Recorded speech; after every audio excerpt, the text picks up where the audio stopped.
As we report stories of tragedy and survival, despair and hope, the local television media in Kathmandu has its own story to tell. Their buildings and offices destroyed in the quake. TV news stations are still running but under the stars. For local journalists, even while living the tragedy all around them, the show must go on. Manu Galoewal files this report. You've heard hundreds of stories about survival and of agony and pain of the people of Nepal. But we bring you to the...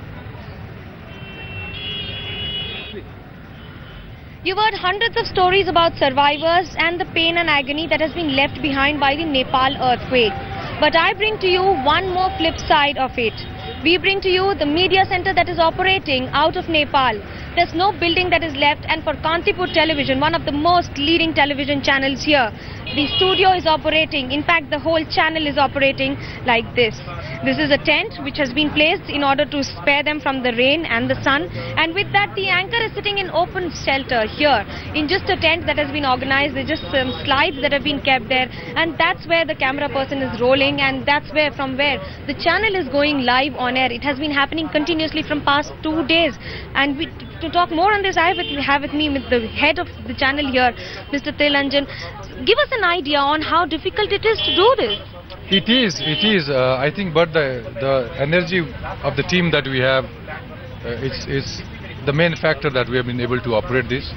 On the very first day, when we felt the first shock, we were back to the studio MCR to continue our regular job, but we felt the shock later on, and that created sort of fear. And since our main building was already damaged, we pulled our OV van outside on this street and started continuing our job. So we have named this studio as a street studio. You can see the tent, but we have a very nice IT team, engineering, who is giving us a very nice support, and we've been able to do this. Yesterday evening, I was interviewing the Deputy Prime Minister, Home Minister in the same studio. So I think if you have a energy, if you are really dedicated, you can do it. Well, that's what even we have been doing. We have been trying to get you the latest pictures, the updated news, and of course everything that is possible from here. But to talk more to the employees here, it's a channel that has been run by more than 50 to 60 people here who've been operating, and with that there are a number of people who are sitting here in open sun. It's rain here, it's chaos.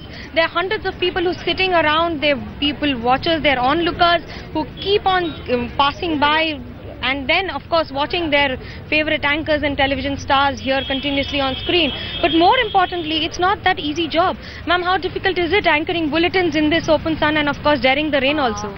We have established a street studio. It's very difficult to work here outside, but our team is working 24/7 over here, and even the reporters' friends are going outside in the remote areas through helicopter as well, and it's very risky over there, but still the rescue team is doing their job. So we have been telecasting the news through the street studios. Well, from the street studio, I'd like to put one point forward, that these rescue operations are not easy to cover. It is of course risking our lives when we bring the news to you, because at the end of the day, it's you who matter, and we'll continue to do so till the time you keep watching us. With camera person Tapas Berry, this is Manu Galoewal in Kathmandu, Nepal.